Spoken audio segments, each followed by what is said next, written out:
Have you ever wondered how a tale of first love could spiral into a narrative so dark? In the quiet town of Bellevue, Idaho, a place where everyone thought they knew their neighbors, this heartbreaking story begins not with a serene sunrise, but with the chilling echo of gunshots in the early hours of a September day in 2003. Hi, I am Mr. Mash. Today I am telling you a horrible and unbelievable murder case of Johnson and his wife. This is a true crime story. His 16-year-old daughter survived the incident. The Johnsons, Diane, Alan, and their teenage daughter Sarah seemed like any other family. But on one chilling morning in September 2003, their home became a scene of unacceptable horror. In September 2003, after receiving an urgent 911 call, police went to the Johnson family's house in Bellevue, Idaho. There, they found a terrible situation. Diane Johnson had been shot in the head while sleeping in her bedroom. Her husband, Alan Johnson, was shot in the chest twice after coming out of the shower. Both were dead, and the only survivor in the house was their 16-year-old daughter. The police brought the very upset Sarah Johnson to the station to talk about what happened in the house. Sarah said she was sleeping in her room when she heard gunshots. She ran to her parents' room, saw them shot and bleeding, and was so scared that she ran to her neighbor's house to call for help. When police arrived, they saw the terrible results of a very cruel double killing and started to look over the family house. Had turned into a place where a crime happened. Outside the house in a trash can, they found a thrown-away pink bathrobe and a rubber glove. After further research, they also found a single leather glove. All of these things were sent for forensic analysis. Near Alan and Diane's bed, placed at the foot of Diane's body, were two big knives. The police thought these knives were left by the person who did the killings to make the murder scene look a certain way. Detectives and investigators looking into why someone would kill this couple in their middle years soon found out about the strained relationship between Sarah's parents and her older boyfriend, a 19-year-old named Bruno Santos. Bruno was street smart, had a lot more experience in life than Sarah, and had connections to a drug gang from Mexico, which really upset Sarah's parents. There was a lot of tension in the house between Sarah and her parents due to Sarah's relationship with Santos.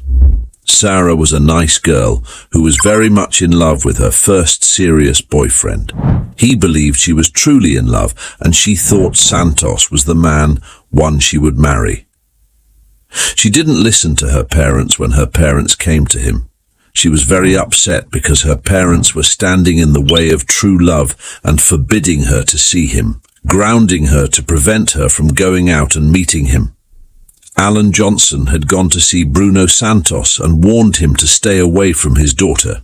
He threatened to accuse him of a crime of statutory rape that could get Santos sent back to Mexico.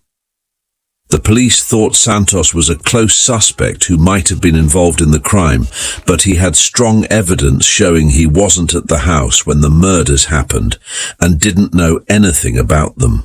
The gun used in the crime was owned by people living as a paying in a guest house which is attached to Johnson's property. These people were not there when the shooting happened, but it was confirmed that the gun was in the guest house before they left. After the police decided that the people who owned the gun and the daughter's upset boyfriend were not to blame, they started looking closely at the daughter again. What could drive a teenage girl to commit an unthinkable act against her own family? When the forensic analysis results came back from the lab, they prompted questions for Sarah to answer. They found a pink bathrobe outside the house with little spots of blood on the back, which made them think it might have been worn the wrong way around when the crimes happened. Inside the robe's pockets were bullets and extra rubber gloves, and there was gunpowder on a leather glove. This glove matched another one found in Sarah's room. Also, they found DNA on the bathrobe and a rubber glove that matched Sarah. As the scientific evidence began to show more details about what happened. During all her conversations with the police, Sarah denied any involvement in their parents' murders, but she was charged with the first-degree murder of her parents. In March 2005, Sarah Johnson went to court for her trial. Her lawyers said she didn't kill her parents. Instead, they said someone else broke in and did it.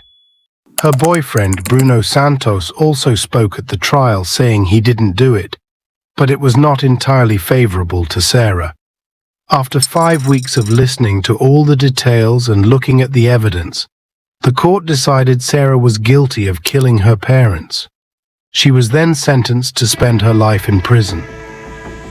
At the age of 16-year-old, Sarah was in love for the first time with an older boy who had a tag of bad boy with links to drug gangs.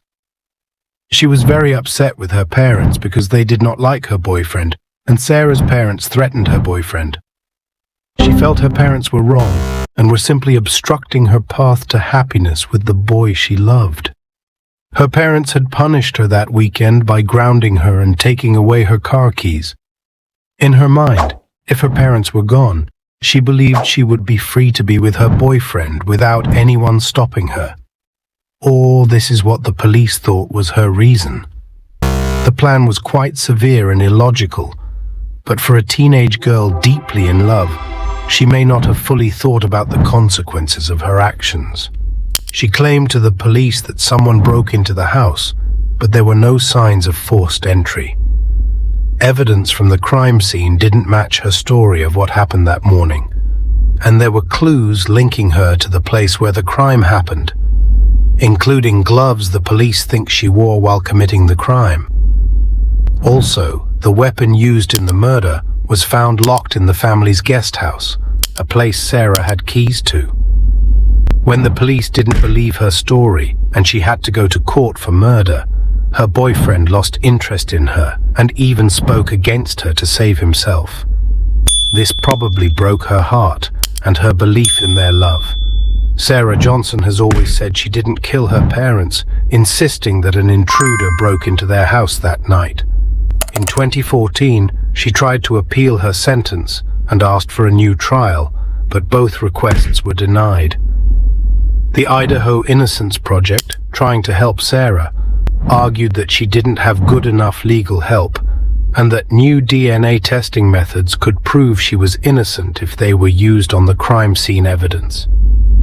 The Idaho Supreme Court decided against the requests for a new trial or appeal for Sarah because they didn't see strong proof that she didn't get good advice from her lawyer.